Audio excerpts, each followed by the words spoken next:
Un viaje al corazón del narcotráfico marroquí, la ruta del hachís.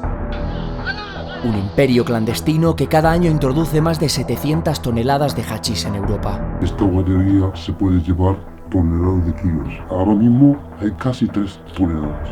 Un engranaje que sobrevive a base de sobornos, silencios y violencia. Tiene que morir porque si no me mata, hermano. Es lo que hay. Vamos a adentrarnos en este negocio oculto para desenmascarar sus secretos, sus rutas de contrabando y sus códigos de lealtad. Un corazón muerto, una boca callada, unos ojos ciegos y unas orejas sordas para poder trabajar en esto. Y los huevos. Nos infiltraremos entre quienes cultivan, transportan, esconden y se juegan la vida por este negocio. Si entras a este mundo, hay 3 salidas. Haces dinero, entras preso o al cementerio. Desde los campos de cultivo escondidos en las montañas, pasando por las guarderías donde se oculta la mercancía, hasta las lanchas que cruzan el estrecho. Cualquiera que trabaja en esto tiene que estar drogado. Si no se droga no puede trabajar en esto. Asistiremos a operaciones de contrabando y hablaremos con quienes lo arriesgan todo por llevar la droga hasta Europa. Chocolate aquí en Marruecos es como si fuera cocaína en Colombia. Puedes sacar muchísimo dinero, pero pues te puede costar la vida. Una inmersión sin retorno en la impenetrable ruta del hachís.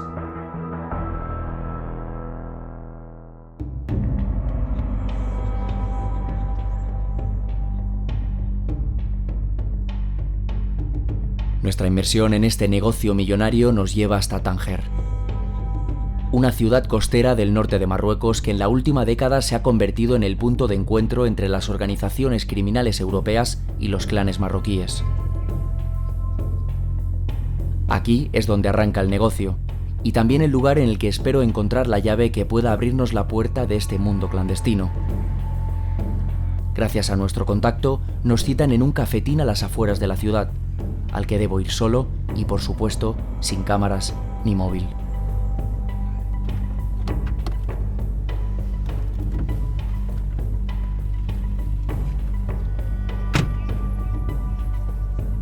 Dentro del cafetín todo sucede rápido.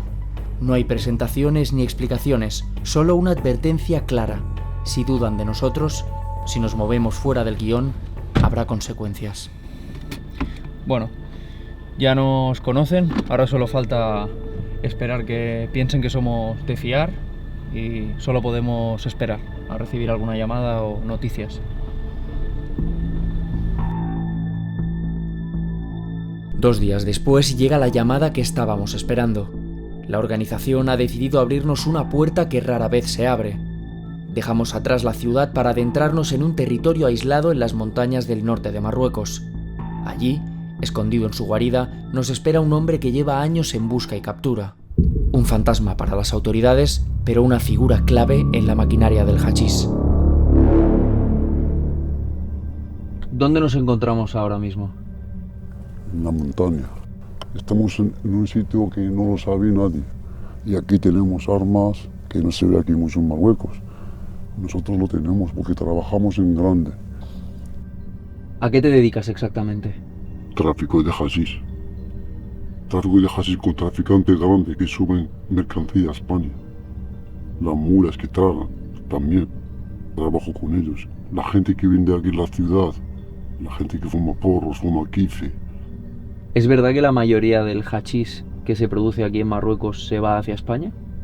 Casi toda, porque España paga dinero y España lo vende a Bélgica y sube hasta Holanda y cada vez que sube cuesta más, porque el transporte es el que sube el precio, los kilómetros y la playa, que hay que pagar gente, guardias, chivatos, hasta trabajadores que cogen ahí en la playa de ahí, de España, al coche, de la platera al coche, también trabajan.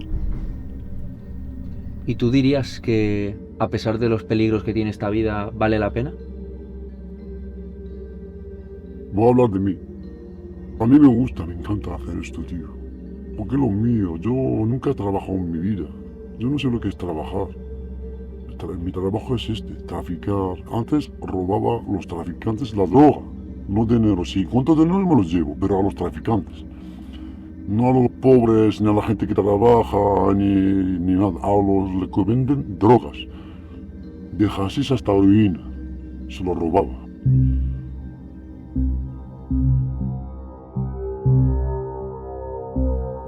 Veo que tienes un arma en la mano y aquí hay varias más, veo cuchillos.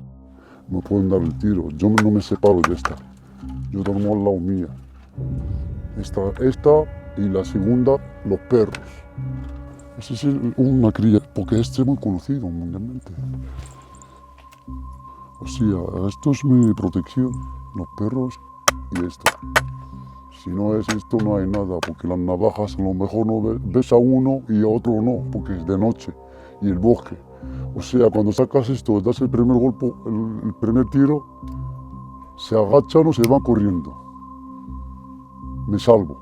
Esta es la que salvo. Si no hay esta, no hay nada. Ven, chiquitín.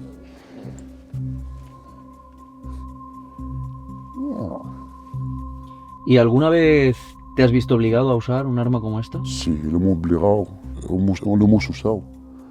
Pues hay que dar el tiro al aire primero, segundo en algún árbol. Y si no, pues hay que dar los tiros a las piernas. Y si no, pues ya sabes, tiene que morir, porque si no me mata, hermano. Es lo que hay. Corremos mucho riesgo aquí, sí. Hay que tener muchas ganas, tío. ¿Y no te dan miedo a las consecuencias de esta vida, de este mundo? Pues al principio sí, pero cuando entré en este mundo ya hay que quitarse el miedo, hermano. Y aquí está la alerta casi las 24 horas. Aunque estés dormido, estás despierto, hermano. ¿Se puede salir de este mundo? Mira, hermano, si entras a este mundo, hay 3 salidas. Haces dinero, entras preso o al cementerio. Terminada la entrevista, nuestro hombre accede a mostrarnos una de las muchas plantaciones clandestinas que posee en la zona. Cuando nos autorizan a grabar, ya estamos en un valle remoto escondido entre las montañas. Un territorio controlado por el narco donde nace este negocio. Tras atravesar varios senderos, aparece ante nuestros ojos el engranaje que pone en funcionamiento esta industria millonaria. Y de un campo como este, ¿cuántos kilos más o menos se pueden sacar? Pues si te tareas son 70 kilos de chocolate. 70 kilos de chocolate. Cada 1 hectárea, pues vale 10 kilos. 10 kilos de chocolate. 10 kilos de chocolate Sí, por cada hectárea. cada uno. Sí. ¿Cuánto dinero se puede sacar aproximadamente por kilo de hachís? Por kilo aquí se vende por lo menos la atlética, es barata aquí. 4.000 dirham, que son 400 euros al kilo. Pero la verdilla vale más. La verdilla vale cada kilo 1.200, 1.300 euros. Esta es la mejor que hay aquí. Esta vale 1.300 al kilo. Esto es verdilla pura, que no está mezclada ni nada. ¿Ves todos estos campos? Hay 3 traficantes que compran todo. Toneladas. Nada más que dejar la mercancía cobras. Cobra rápido. Hay contable, hay todo, hay un saco de dinero así. Y empieza a pagar, te dice, yala, vete. Y ya luego otro trabajo tiene, transporte con coches. En un año bueno, en una buena cosecha, ¿cuánto puedes llegar a ganar tú con una cosecha? Yo, en un año, mucho, 4 meses. Digamos solo 4 meses. 140, 150, 160, hasta 200. Se te sale la plantación crítica grande y conserva mucha agua, te da más. A lo mejor un hectárea te saca hasta 8 kilos, 10 kilos. ¿Tú crees que la policía sabe que esto está aquí? Sí. La policía sabe perfectamente que esto está aquí. Lo sabe. Lo sabe, si antes de hacer esto hay que decírselos. Antes de hacerlo. Porque si lo haces así, viene y te lo quita. Y rápido. Gasolina. Antes de plantar, hay que hablar con la policía. Sí. ¿Sabes cuánto le vamos a dar? El grande, que es el ayudante, se llama el ayudante, que es el jefe. ¿No? Ese se lleva 5.000 euros. El segundo, 2.000. Lo saben, aunque así mandan los chivatos. Vale, ese me lo ha dicho, este también, este no. Vamos a verle. ¿Vas a pagar? Ah, no tengo nada, no sé qué, no sé tal, empiezas a esquivarse. Vale, vete. Cuando haces algo vienen esos los primeros, porque el chivato se lo dice, aunque sea donde estés. ¿Y no hay conflictos entre Sí, grupos sí. graves? Mucho grave. Aquí gente mata gente también por esto. Solo por el terreno, no solo por hachís. Este es mío, este es tuyo, este es mío, este es tuyo, y se empiezan a pelear y uno de ellos muere directamente. Bueno, nos estamos marchando corriendo porque durante toda la entrevista no ha dejado de sonar el móvil de uno de estos hombres, porque esta zona no solo la trabaja esta gente, hay otros clanes aquí y lógicamente no quieren que se grabe nada, y para evitar cualquier problema vamos a irnos de aquí lo más rápido posible.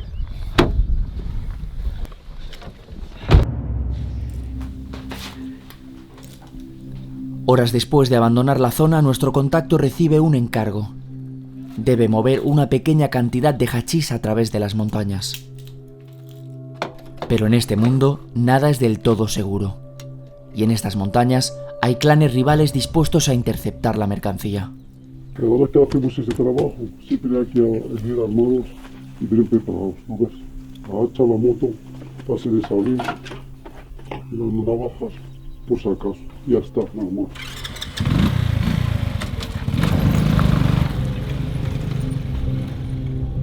Cuando las cantidades son reducidas, el método es simple: contrabando a pie o en moto, sin hacer ruido. La red de contrabando que recorre este paisaje funciona como un sistema oculto, preciso y constante, como un engranaje perfecto en el que la mercancía desaparece antes de que nadie pueda verla. Pero cuando la carga es grande, el método cambia. La mercancía se oculta en casas remotas donde permanece oculta hasta que es hora de moverla. El siguiente paso de nuestra inmersión en la ruta del hachís es intentar llegar hasta una de ellas. Llevamos horas negociando con uno de estos clanes marroquíes para que nos dejen ver algo prácticamente imposible de ver, el lugar más sensible de esta fase de la ruta del hachís, que es una guardería, el lugar donde todo el polvo de hachís que se ha sacado de todas las plantaciones se almacena, con lo cual es un lugar muy sensible porque pueden perder toda la carga. De hecho, en ocasiones esta se va moviendo para que siempre esté en un lugar distinto y nadie pueda saber que está ahí. Acabamos de recibir la confirmación que nos permite grabar en la guardería y estamos de camino ahora a un lugar remoto de las montañas, y la verdad es que el camino tiene una pinta bastante mala. La organización nos conduce por un laberinto de pistas forestales. Imposible saber dónde estamos. Las instrucciones son sencillas. En un punto indeterminado de la ruta, un grupo de hombres se subirá a nuestro vehículo y nos dará las indicaciones. Por seguridad, nos piden apagar las cámaras. Una hora más tarde, estamos atravesando a pie una ladera montañosa en total oscuridad, rumbo a una de las guarderías del clan. Bueno, ahora mismo estoy intentando grabar con el teléfono porque estamos avanzando por las montañas y no se puede grabar. Y estamos atravesando una zona bastante compleja donde no nos pueden ver hasta llegar a la guardería.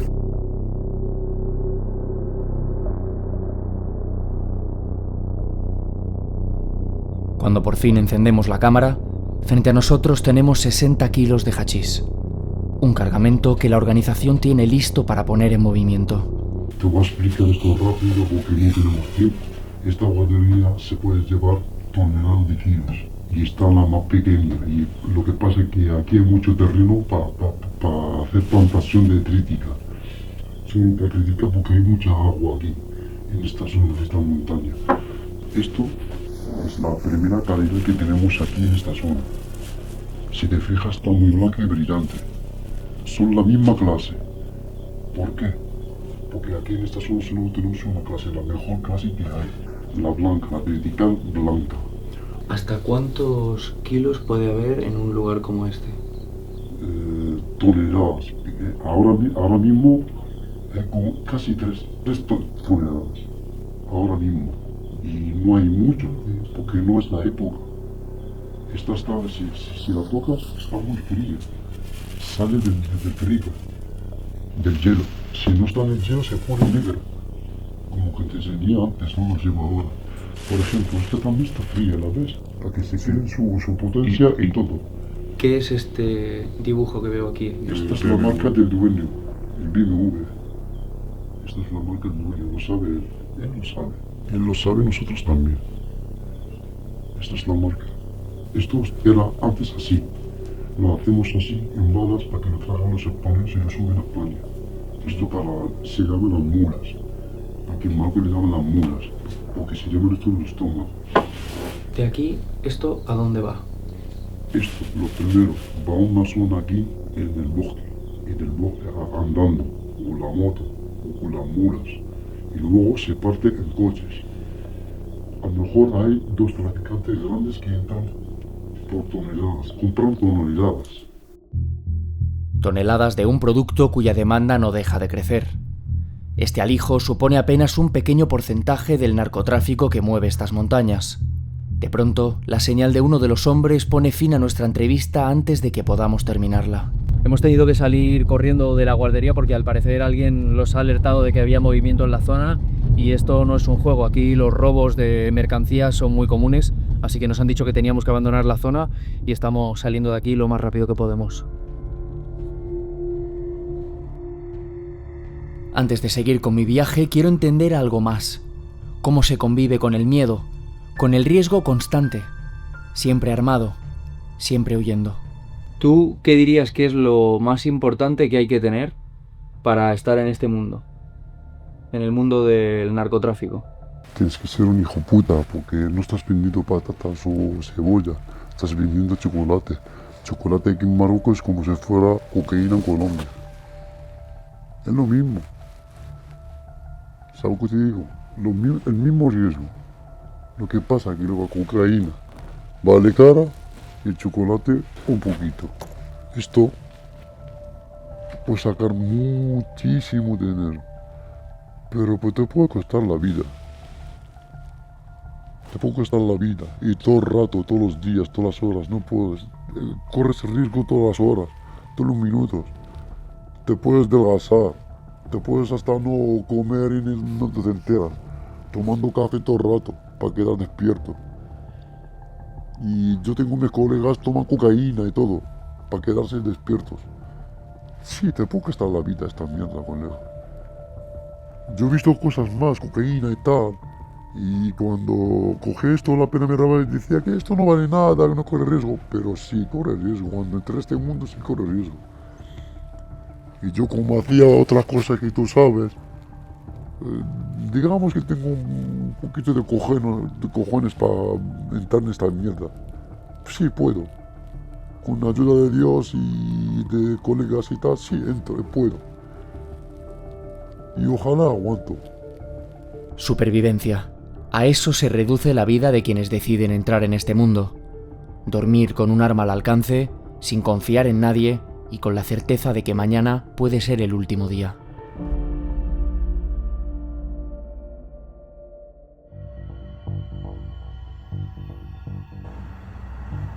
Pero la maquinaria del narcotráfico no se detiene, y la mercancía debe seguir su camino hacia Europa.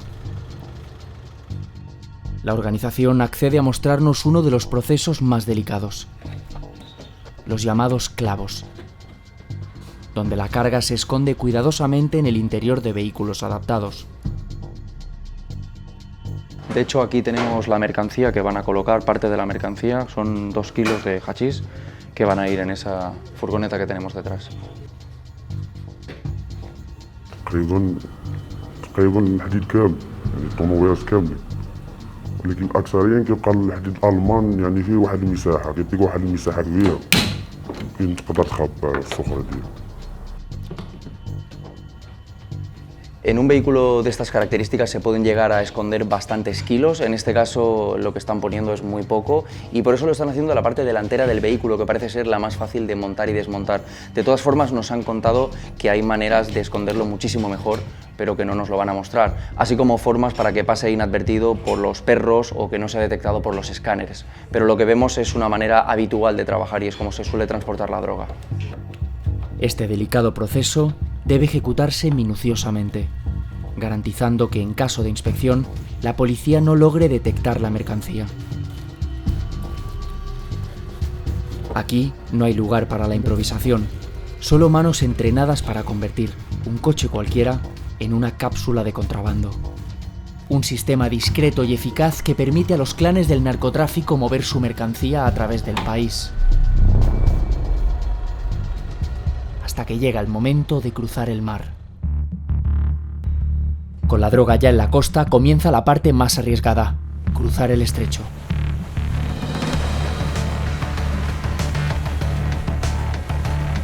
Apenas 14 kilómetros separan Marruecos de España, una franja de agua estrecha pero implacable. Cada día lanchas cargadas con cientos de kilos de hachís se lanzan al mar, equipadas con motores de alta potencia, rutas milimétricas trazadas y la única misión de llegar al otro lado sin ser interceptadas. El asedio es tal que muchas salen incluso a plena luz del día. A pesar del despliegue de las autoridades, miles de kilos logran cruzar cada mes. Y detrás de cada carga hay quienes se lo juegan todo: cargadores, pilotos o simplemente fugitivos.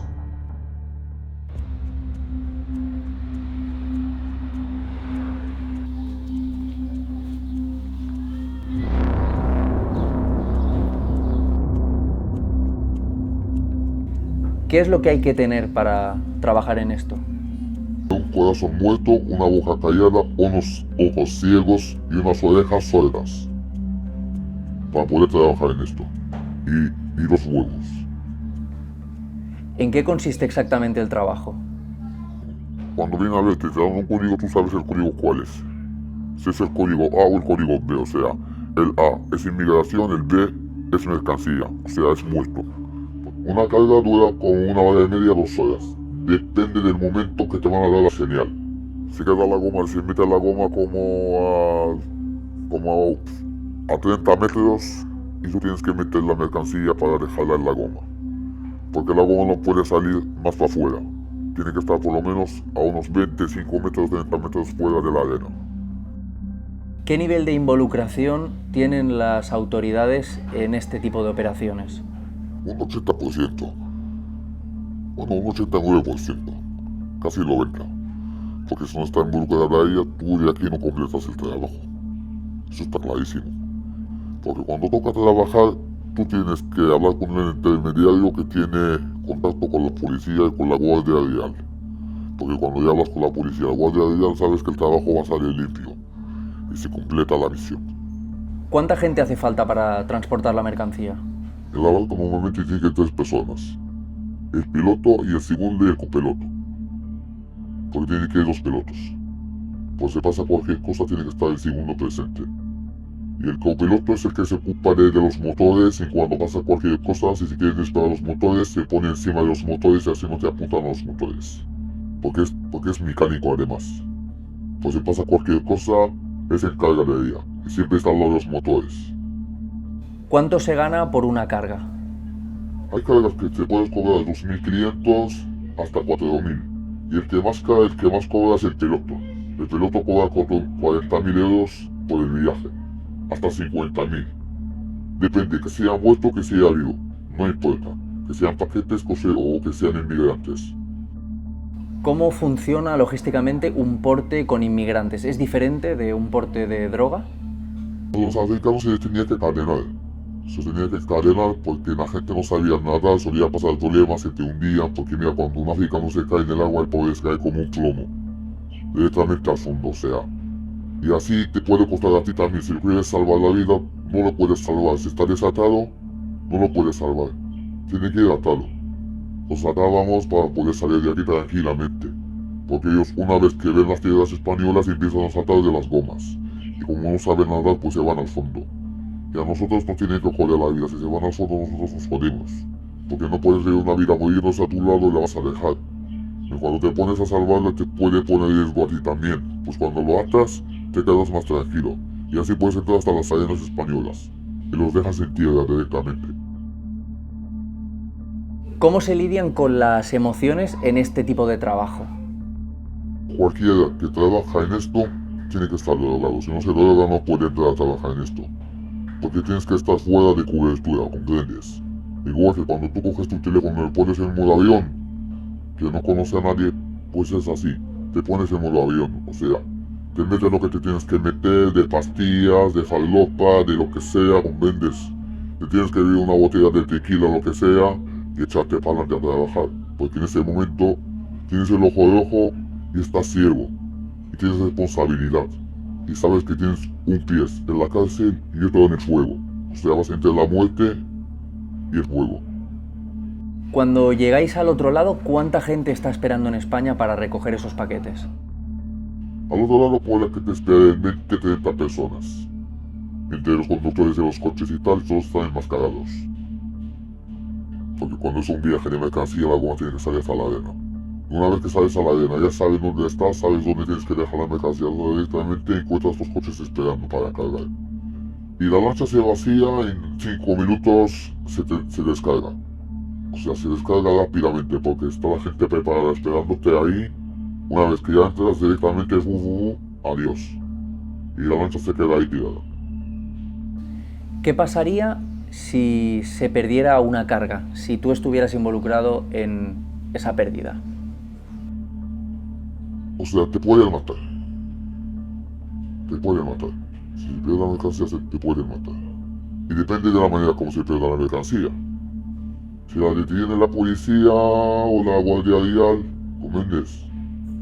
Ya el tema es diferente. Pero si tú vas en tu rumbo bien y no sales del rumbo, porque eso normalmente cuando sales al rumbo ellos te dan el rumbo que tú vas a pasar. Si tú sales del rumbo y te detienen, no tienes jodido, porque tú has fallado. ¿Comprendes? Has fallado con las reglas. ¿Hay algún momento que tengas grabado en la retina, algo que no se te olvide? Y vamos a salir 3 con la lancha. O sea, y al final hemos salido solamente 2. Hemos salido de Diki, en una costa de aquí que se llama Diki, que es al lado de Sidi Hankush. Ahí hemos cargado la mercancía, y tal, y cogemos camino los 2. Salimos de aquí, pasamos la noche hasta el amanecer.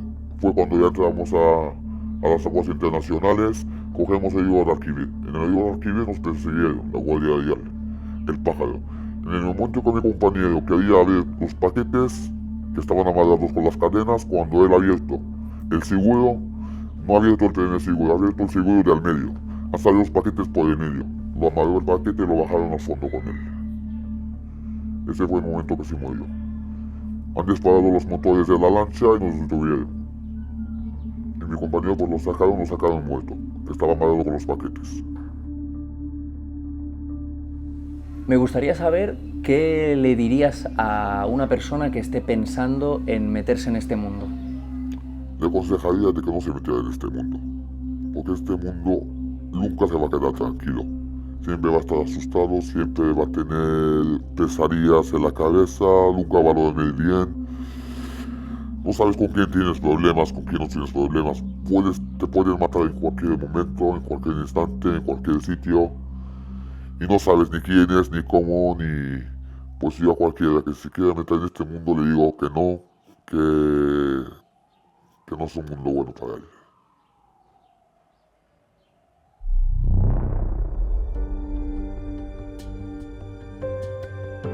Tras días inmerso en este mundo, cuesta olvidar las miradas, las confesiones en plena noche, las armas y las subidas constantes. Porque en este negocio, la pregunta no es si caerás, sino cuándo. La ruta del hachís comienza en Marruecos, pero lo que hemos visto aquí es solo la primera fase de un viaje más largo. Un viaje que nace en las montañas, que duerme en casas ocultas y se lanza al mar con destino a Europa. Un trayecto que, a pesar de dejar heridas imborrables en cada paso, nunca se detiene. Porque mientras haya demanda en Europa, el negocio seguirá funcionando, y siempre habrá alguien dispuesto a morir por él.